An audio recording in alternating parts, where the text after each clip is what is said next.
여러분 반갑습니다. 시촌입니다. 자, 오늘은 시골 땅 10억 투자 과연 성공할 수 있을까? 라는 주제를 가지고 이 앞에 보이는 경매 물건을 여러분과 함께 분석해 보려고 합니다. 여기는 경기도 양평군 강하면인데요. 이해를 돕기 위해서 지도를 먼저 보겠습니다. 여기 보시면 강하면, 여기가 강하면이에요. 그 다음에 여기가 양평읍 시내가 되겠죠. 제가 강하면에 가면 좀 느끼는 게, 강하면은 생각보다 교통이 좀 불편하다 라는 것을 좀 자주 느끼는 편이에요. 강하면에서 여기 서쪽에 있는 산길을 넘어가면 광주시 퇴촌면이 나오거든요. 뭐 서울로 가는 길은 멀지 않다고 볼 수 있어요. 그런데 맨날 서울만 가는 건 아니잖아요. 이 지역에서 생활을 하게 될 거 아니에요. 그러면은 요 강하면에서 요 양평 시내로 가기 위해서는 이렇게 길을 따라가야 됩니다. 가서 여기 가서 건너가야 돼요. 여기 보이는 이 다리는 고속도로여서 요 국도에서 탈 수 있는 다리가 아닙니다. 저는 요 도로를 달릴 때마다 여기에 다리가 몇 개 더 있으면 좋겠다라는 생각을 하는데, 이 다리가 없으니까 항상 여기 양평읍까지 가서 여기서 건너가야 돼요. 이게 제가 느끼기에는 여간 불편한 게 아닙니다. 아무튼 여기 강하면 동호리에 경매 물건이 소재하고 있는데, 여기 동호리는 또 남쪽으로 가면 막다른 길이에요. 더 이상 길이 없어요. 그러니까 들어왔다가 들어온 방향으로 다시 나가는 수밖에 없는 그런 입지입니다. 자, 그럼 어떤 땅에다가 10억을 투자했냐? 여기 보시면은 짓담한 건물이 보이는데, 여기가 진입로입니다. 이 진입로부터 시작해서 요 안에 보이는 상당히 많은 땅에 10억을 투자했어요.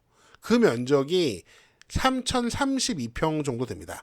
3,000평이 넘는 굉장히 큰 토지에 10억을 투자했으니까 평당 투자 금액은 약 33만 원 정도 된다고 볼 수 있습니다. 그렇다면 이 동네의 평당 토지 실거래가, 시세가 어떻게 되는지 확인해 보겠습니다.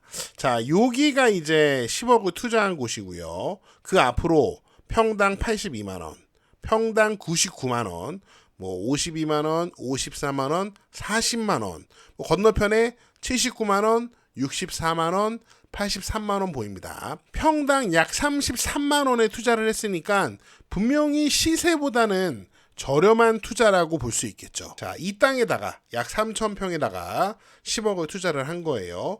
위성지도로 봤을 때 이런 모습이고, 대략적으로 선을 그어보면 그 땅이 이렇게 생겼습니다. 지적도로 보시면은 이렇게 여기다가 10억을 투자를 한 거죠. 자, 그러면 여기다가 10억을 투자했는지 어떻게 알았냐? 경매 사건 보고 알았죠. 자, 이거는 과거 경매 사건입니다. 2020 타경인데요. 당시에 건물은 매각 제외, 토지만 경매에 나온 거예요. 약 3,000평. 자, 감정가가 얼마였냐? 이 3,000평이 감정가가 약 13억. 약 13억이었고, 건물 제외 토지만 경매에 나왔으니까 유찰됐죠. 그러다가 3차에 2022년도 1월 달인데 최저가가 6억 5천만 원 정도 됐습니다. 그때 한 명이 입찰했고 10억에 낙찰 받았습니다. 단독 입찰이니까 이런 후회는 남을 수 있겠죠. 7억만 쓸걸. 아무튼 10억에 낙찰을 받았습니다. 여기 한 명이라고 되어 있는데, 현재 토지 등기를 보면은 요게 3명이 공동 투자를 한 것을 확인할 수 있습니다. 현재 주인은 이렇게 3명, 3분의 1 지분씩 공유하고 있고요. 저는 궁금하더라고요. 이 세 분은 과연 무슨 관계일까? 뭐 성도 다 다르고, 나이도 다 다르고, 그리고 사는 곳마저 다 달라요. 한 분은 경기도 광명시, 한 분은 경기도 남양주시, 또 한 분은 강원도 강릉시. 이 세 분은 뭐 지인일까요? 아니면 사업 파트너? 혹시 그것도 아니라면 경매학원에서 만나서 같이 공동 투자를 하게 된 걸까요? 아무튼 모르겠습니다. 2022년 3월 3일에 잔금을 납부하고 소유권을 취득했고요. 같은 날 은행에서 대출을 받았습니다. 10억짜리를 어떻게 현금으로 살 수는 없잖아요. 채권 최고액이 8억 4천인 걸 보니까 120% 하면은 대출 금액이 한 7억 정도 된 것 같습니다. 10억이니까 1억씩 각자 현금으로 투자하고 나머지 7억은 대출을 받아서 이 땅에 투자를 한 것 같습니다. 그런데 이 땅을 낙찰받을 당시에도 이렇게 건물이 두 개가 있었습니다. 이 건물의 상태를 보시면은 건물을 짓다 말았죠. 자, 이렇게 보시면은 철근 콘크리트 골조는 완성됐고 외부 공사, 내부 공사 모두 전혀 마무리가 되지 않았습니다.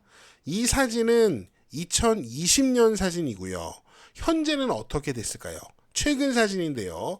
요거는 2023년 사진입니다. 잡초가 무지막지하게 무성하고 공사는 그냥 몇 년째 중단되어 있습니다. 뭐 현수막이 뭐라고 써 있는지 보이지 않지만 당연히 유치권 현수막일 것 같고요. 이렇게 유치권 현수막이 보입니다.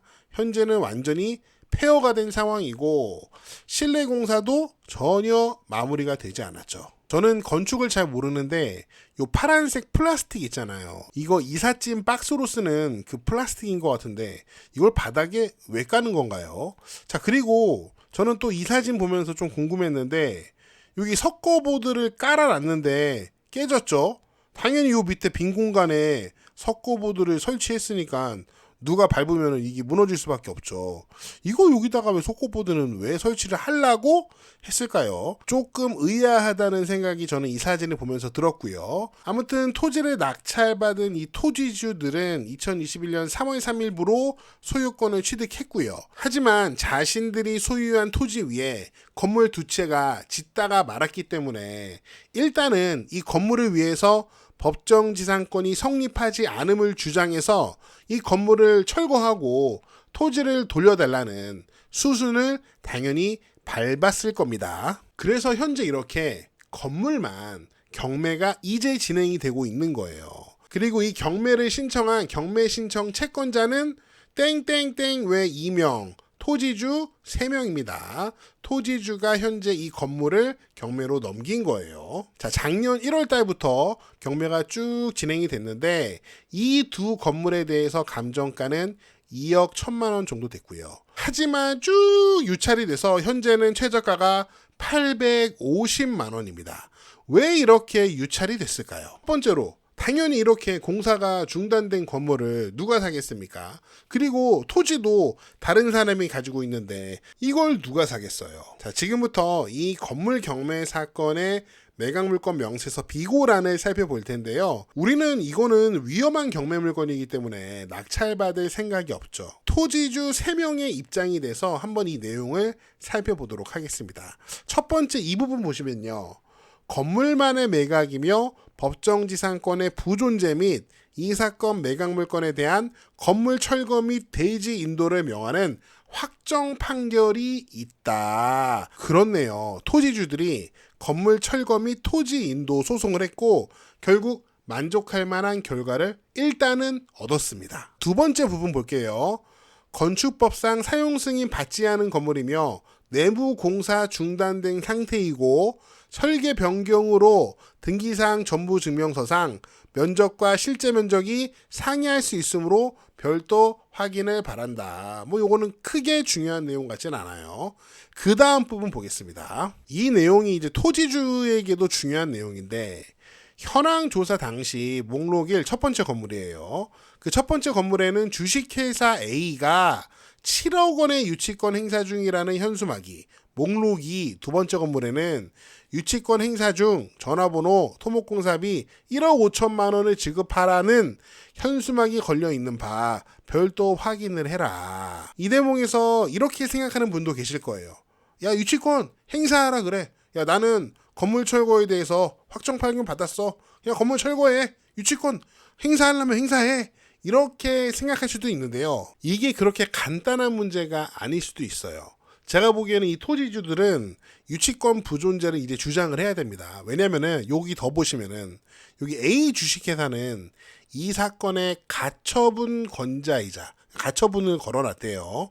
그리고 배당 요구도 했대요. 그래서 이 건물에 대한 등기부 현황을 보시면은 여기 가처분이 있습니다. 요 가처분을 주식회사 A가 한 거죠. 7억 원의 유치권을 주장하고 있는 주식회사 A가 건물에다가 가처분을 걸어놨고 이 가처분이 현재 경매 사건의 말소 기준 권리보다 날짜가 빠릅니다. 그러니까 만약에 이 건물 경매 물건이 낙찰이 되면 요 가처분은 소멸되지 않고 낙찰자에게 인수가 되는 경매 조건이에요. 그 내용이 매각물건 명세서에도 딱 쓰여 있습니다. 갑구 2번 가처분 등기는 말소되지 않고 매수인이 인수한다라고 경매법원에서 매각물건 명세서에 명확하게 써놨습니다. 제가 이 사건을 확인해 보니까 이 가처분의 청구 금액이 대략 5,100만 원, 5,200만 원 정도 되더라고요.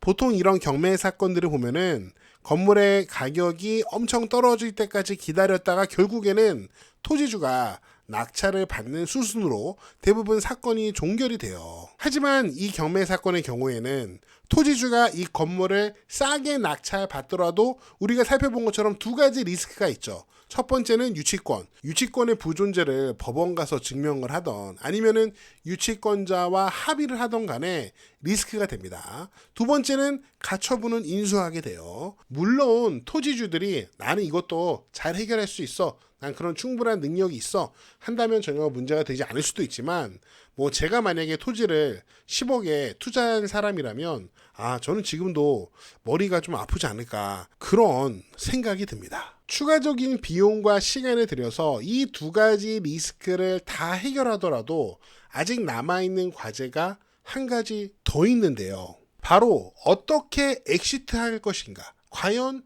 출구 전략은 무엇인가, 이게 이제 문제가 될 것 같습니다. 지금까지 계속 투자만 했죠. 낙찰가 10억, 그 중에서 7억은 대출받았으니까 금융비용도 발생을 했습니다. 그리고 건물 철거 소송하면서 비용 들었죠. 시간 들었죠. 앞으로 또 유치권 관련해서 비용과 시간이 더 들어가겠죠. 여기까지 모두 투자입니다. 그럼 이제 투자했으면은 결국에는 수익을 실현해야 될 텐데, 이 부동산은 수익을 실현하려면 무조건 팔아야 됩니다. 물론 여기다가 사업을 할 수도 있겠죠. 그러면 더 투자를 해야 돼요.